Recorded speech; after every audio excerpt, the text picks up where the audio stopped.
Don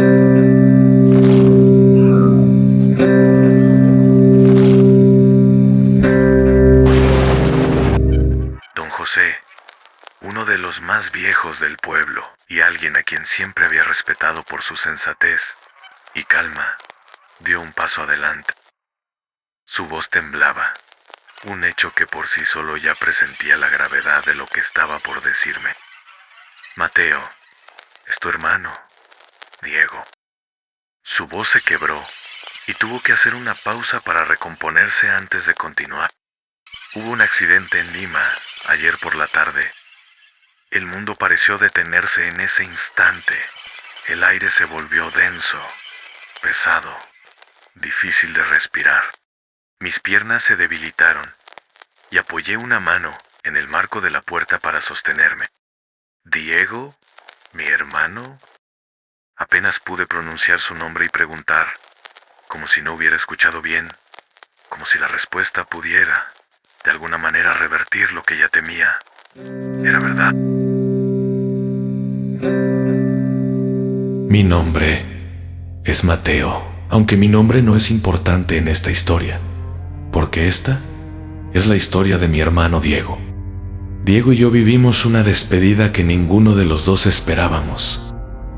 Y si solo hubiera hecho algo, luego de las señales, Diego aún podría estar aquí. Ahora solo me lamento todos los días no haberme dado cuenta en su momento. Buenas noches, oyentes. Antes, voy a contarles que este relato es parte de una de las historias que me contó alguien que conocí en uno de mis viajes al interior del país, un lugareño de la zona. Para efectos de esta historia, he cambiado sus nombres y algunos escenarios donde ocurrió para la reserva del caso, pero la esencia de la historia es la misma. Desde niños, Diego y yo habíamos sido inseparables, tal vez sea por los 3 años de diferencia que teníamos, y nuestro primo, Andrés, que ahora vivía en Lima ya hace varios años, solía ser el tercer compinche en nuestras travesuras del pueblo. Juntos, conocíamos cada rincón del pueblo, cada sendero de los montes que nos rodeaban. Andrés tenía más apego a mi hermano Diego, siempre con ideas más arriesgadas y modernas, y aunque se había ido a Lima hace un año, nos había dejado con innumerables anécdotas que Diego y yo repetíamos en las noches. Una de esas historias era sobre el viejo auto de Diego, un modelo de los años 70 que más de una vez nos había dejado varados en medio de la nada. Diego adoraba ese coche, lo trataba como si fuera un paciente crónico, siempre en necesidad de atención. Un día, el auto finalmente cedió y no hubo reparación que pudiera revivirlo por completo. Diego lo dejó estacionado al lado de la casa, luego de empujarlo por varios kilómetros, prometiendo que algún día lo haría rugir de nuevo.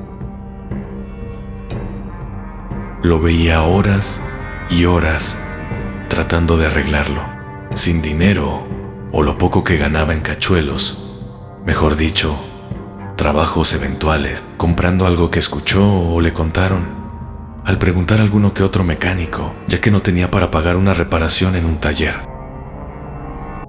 Cada vez que intentó arreglarlo, era como una pelea con el auto que no encendía, y terminaba golpeándolo de coraje y rabia de no conseguir que prendiera. Una tarde me dijo, mientras intentaba sin éxito ajustar el carburador, que cuando lo pueda arreglar, iríamos de paseo lejos para conocer unos lugares o ir a las fiestas de la capital de nuestra ciudad, para así divertirnos y poder pasarla bien. Pero esto nunca sucedió. Un día recibe la llamada de mi primo desde Lima, en el teléfono de un amigo del pueblo, y le decía que vaya a Lima a trabajar, que la empresa donde trabajaba necesita personal, y que sería fácil hacerlo pasar y trabajar juntos, además de hacerse compañía en la ciudad. Diego no necesitó pensarlo mucho, ya que aquí no tenía futuro alguno, y mamá tenía pocos recursos, y siempre escaseaba el dinero por aquí, con lo poco que ella sacaba, y nuestros trabajos esporádicos en el pueblo. Te voy a extrañar, hermano, le dije a Diego, mientras observaba cómo empacaba sus pocas pertenencias. A sus 21 años, estaba listo para enfrentarse al mundo, o al menos a la ciudad de Lima, en una empresa industrial, una de esas fábricas grandes, con mucho personal. Yo también te voy a extrañar, Mateo, me dijo, pero sabes que esto es algo que tengo que hacer, respondió Diego, su voz firme, pero sus ojos revelando una pizca de incertidumbre. El día de su partida, me desperté temprano y lo encontré afuera, junto al coche, con las manos manchadas de grasa. Un último intento, me dijo con una sonrisa. Lo ayudé, pasándole herramientas mientras compartíamos un silencio cómplice, ambos sabiendo que no era más que una despedida, que un verdadero intento de reparación. Cuando la hora llegó para ir al terminal de autos y trasladarlo a la ciudad donde tomaría un bus que lo llevaría a Lima, nos dimos un fuerte abrazo. Cuida el coche hasta que vuelva, me pidió. Asentí con la cabeza, sabiendo que era más que el coche lo que estaba prometiendo cuidar.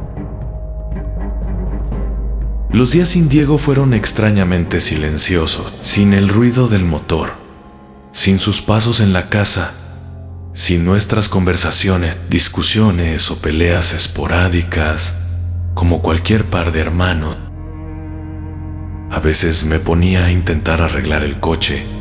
Cada golpe de llave de tuerca, cada giro del destornillador, era un recordatorio de él. Ya pasado varios meses de su partida, la noche había caído sobre el pequeño pueblo, con una calma usualmente reconfortante. La oscuridad envolvía todo, salvo por las estrellas o la luna en el cielo. Limpio y frío, me encontraba recostado en mi cama, intentando conciliar el sueño que el silencio de la casa sin Diego hacía esquivo. Eran cerca de la medianoche cuando un resplandor inesperado se filtró a través de las rendijas de mi ventana. Me levanté, intrigado, y me asomé para descubrir la fuente de esa luz imprevista. Allí estaba, el viejo auto, al lado de la casa, bañado en una luz tenue, pero firme, que provenía de la lámpara que colgaba justo sobre el coche de Diego. Esa lámpara no había funcionado en meses, por lo que recordaba, y la última vez que revisé, no había razón para que de repente cobrara vida.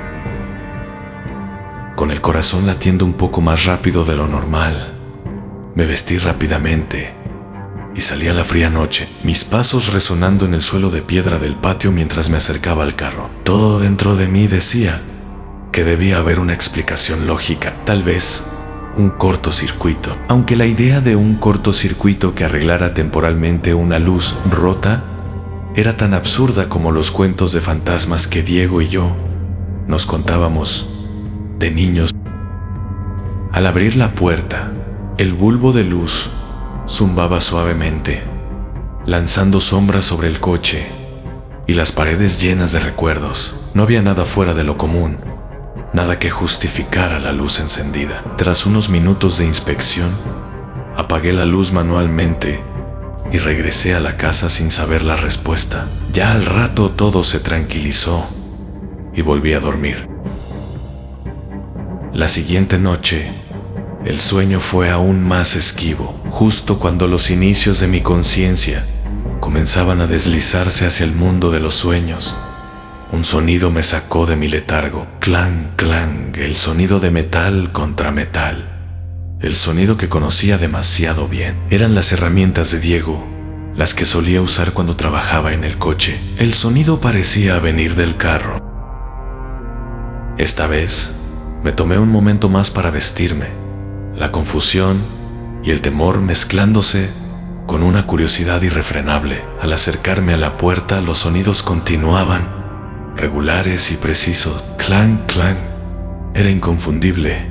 Alguien estaba trabajando en el coche, o algo lo hacía parecer así, porque quien se robaría un carro, o tal vez una parte del carro, para usarlo como repuesto, pero haciendo ese ruido, no iba a durar mucho el ladrón en despertarnos. Abrí la puerta con cautela. La luz estaba apagada ahora, pero los sonidos eran claros y definitivos. Encendí una luz, medio esperando ver a alguien, quizás un niño del pueblo jugando una broma pesada, o incluso a Diego de alguna manera regresado y queriendo asustarme. Pero no había nadie, solo estaba el coche. Las herramientas estaban en su lugar, aunque una llave inglesa que antes estaba guardada, eso creía yo, ahora yacía bajo el coche, como si alguien la hubiera dejado caer en su prisa por esconderse. Regresé a la casa. Los sonidos cesaron tan pronto como cerré la puerta de la casa detrás de mí. Esa noche no dormí. Me quedé mirando las estrellas, pensando en Diego, en el coche, en las luces y los sonidos. ¿Era posible que algo de él, de su pasión y energía, hubiera quedado impregnado en ese viejo coche? ¿O estaba mi mente jugándome trucos, alimentada por el dolor y la soledad de su ausencia? Lo que no sabía era que estas noches eran apenas el comienzo de lo que prometía ser una serie de eventos tan misteriosos como inquietantes. Y ni yo y nadie, creo, está preparado para esto. La tercera noche fue diferente, más silenciosa que la primera. No hubo luz que se encendiera sola, ni zumbido eléctrico que cortara el tranquilo murmullo de la noche. Sin embargo, algo me mantuvo alerta, un sentido de anticipación que había crecido en mí desde la noche anterior. Yacía en mi cama, las sábanas frescas, a pesar del aire estancado de mi habitación, cuando comenzó clan, clan, el sonido familiar del trabajo en el carro. No era fuerte, pero en el silencio de la noche, cada golpe, cada ros de metal con metal resonaba muy claro. Al principio, pensé que podría ser el viento jugando con las herramientas, moviendo cosas, haciendo que colisionaran, o quizás un animal curioso, un zorro, o un perro callejero buscando refugio o comida. Pero mientras me quedaba quieto, escuchando, me di cuenta de que esos sonidos eran demasiado precisos, demasiado deliberados. No había aleatoriedad en ellos, no había el caos que acompaña a los animales o al viento. Eran los sonidos de alguien concentrado en una tarea, los sonidos que había escuchado tantas veces cuando Diego trabajaba en el coche. Permanecí en mi cama, inmóvil, el corazón latiendo no de miedo, sino de confusión y tal vez un atisbo de esperanza. Esperanza de que, de alguna manera, hubiera una explicación lógica, una que no implicara sombras del pasado ni ecos de un dolor aún fresco. Con cada minuto que pasaba, los sonidos se hacían más claros, más distintos. Podía oír el arrastre de los pies, el ocasional suspiro, como si quienquiera que estuviera allí estuviera poniendo su corazón en su labor. No era violento ni apresurado, sino metódico. Finalmente, la curiosidad superó cualquier temor que pudiera tener. Me levanté, me vestí con algo de ropa y salí de mi habitación. La casa estaba en silencio y mis pasos parecían increíblemente ruidosos. Mientras me dirigía hacia la puerta, el aire nocturno estaba fresco en mi rostro y por un momento me sentí completamente despierto, completamente vivo. Abrí la puerta con cuidado, casi esperando ver a alguien, a algo que pudiera explicar los sonidos que había escuchado. Pero, al igual que la noche anterior, estaba vacío. No había nadie allí, solo el viejo coche y las herramientas en su lugar. Los sonidos habían cesado, y mientras me quedaba allí, solo, con la luz de la luna, sentí un escalofrío que no tenía nada que ver con el frío. Algo o alguien había estado aquí, y la sensación era abrumadora. Me acerqué al coche, pasé una mano sobre el capó frío y susurré, casi sin darme cuenta: «Diego, ¿eres tú?». No hubo respuesta, solo el eco de mi propia voz en el espacio vacío. Volví a la casa, cerrando la puerta detrás de mí, preguntándome si algún día entendería lo que estaba sucediendo. Pero por esa noche no había respuestas, solo preguntas, y el silencio que, después de mi regreso, se había vuelto más profundo que nunca. A medida que el sol comenzaba a filtrarse a través de las cortinas de mi habitación, la noche de sonidos misteriosos afuera de la casa donde está el coche ya parecía un recuerdo lejano, casi como un sueño del que no estaba seguro de haber despertado. Decidí no pensar más en ello, al menos por el momento, y empezar el día con algo de normalidad. Mientras me preparaba el desayuno, mi mente, inexplicablemente, empezó a divagar hacia un plato típico de nuestra zona que a mi hermano Diego y a mí nos encantaba. Es una sopa espesa y reconfortante que nuestra madre solía hacer especialmente para nosotros los fines de semana. Pero hoy era día de semana.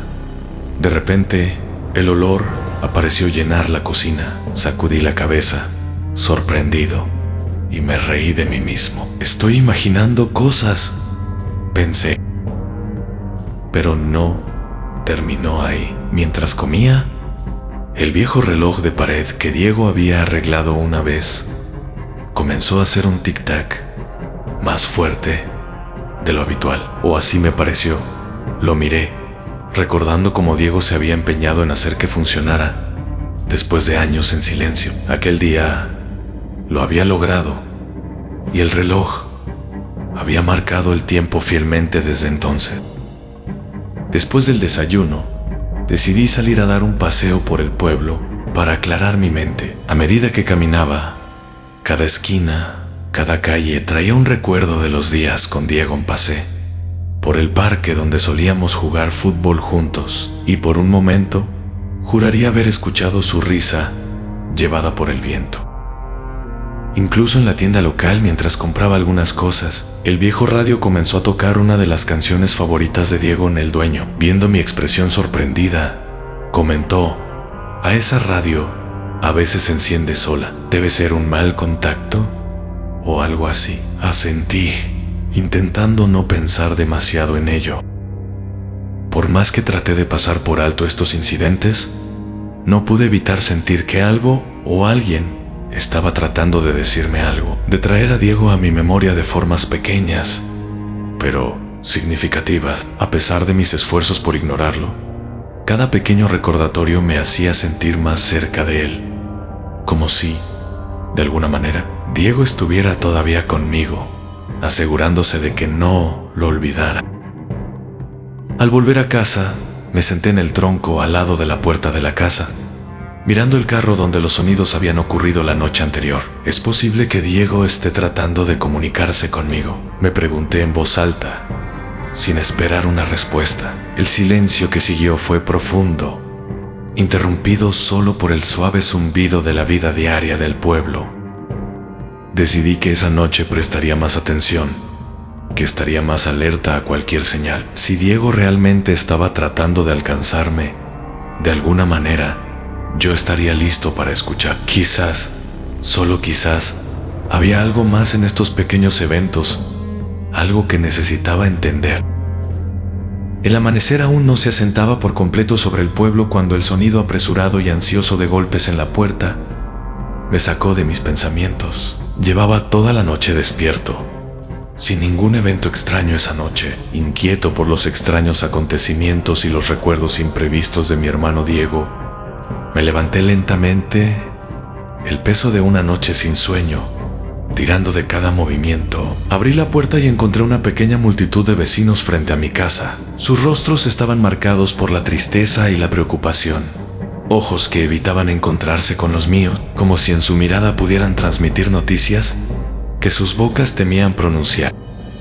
«¿Qué pasa?», pregunté, aunque una parte de mí ya temía la respuesta. Un eco de mis propios temores nocturnos resonando en la frescura del nuevo día. Don José, uno de los más viejos del pueblo y alguien a quien siempre había respetado por su sensatez y calma, dio un paso adelante. Su voz temblaba, un hecho que por sí solo ya presentía la gravedad de lo que estaba por decirme. «Mateo, es tu hermano, Diego». Su voz se quebró, y tuvo que hacer una pausa para recomponerse antes de continuar. Hubo un accidente en Lima ayer por la tarde.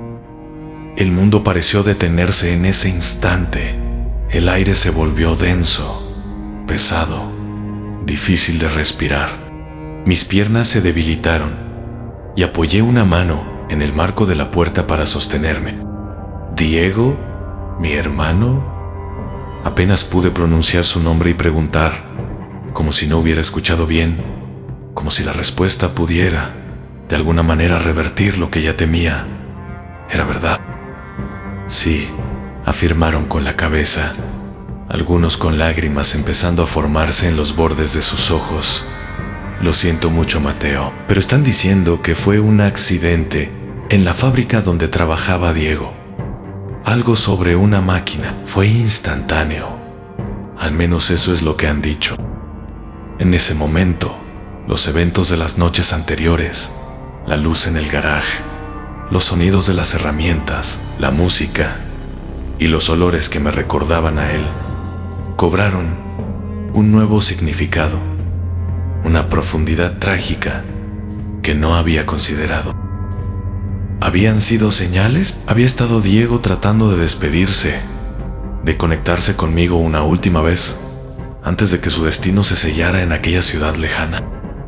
Los vecinos entraron, ofreciendo condolencias, compañía, platos de comida que no tenía apetito para comer, pero agradecía de todas formas. El resto del día pasó en un torbellino de llamadas telefónicas, arreglos que hacer, y una tristeza abrumadora que se asentaba sobre mí como una manta pesada. Esa noche, mientras me sentaba solo en la sala, mirando el viejo coche de Diego, a través de la ventana que daba al garaje, no pude evitar sentir que de alguna manera, a través del delgado velo que separa la vida de lo que viene después, Diego había encontrado una manera de decir adiós, asegurándose de que, aunque su presencia física había sido abruptamente arrebatada de este mundo, su espíritu de alguna manera permanecía, arraigado en los lugares y recuerdos que habíamos compartido. La tragedia de su muerte aún dolía, una herida fresca en mi corazón, pero en los misteriosos eventos que la habían precedido, encontré un pequeño consuelo, una conexión que desafiaba la lógica y el entendimiento. Diego había estado aquí, de alguna forma, y eso era un pensamiento que, por ahora, necesitaba aferrarme para poder enfrentar los días venideros. Y como comencé esta historia, esta es la historia de mi hermano Diego. Diego y yo vivimos una despedida que ninguno de los dos esperábamos, o mejor dicho, si solo hubiera podido haber hecho algo luego de las señales, lamento mucho no haberme dado cuenta a tiempo. Tal vez pienso que, si hubiera hecho algo, llamarlo o tratar de ubicarlo con alguien, aún podría tenerlo aquí para poder verlo.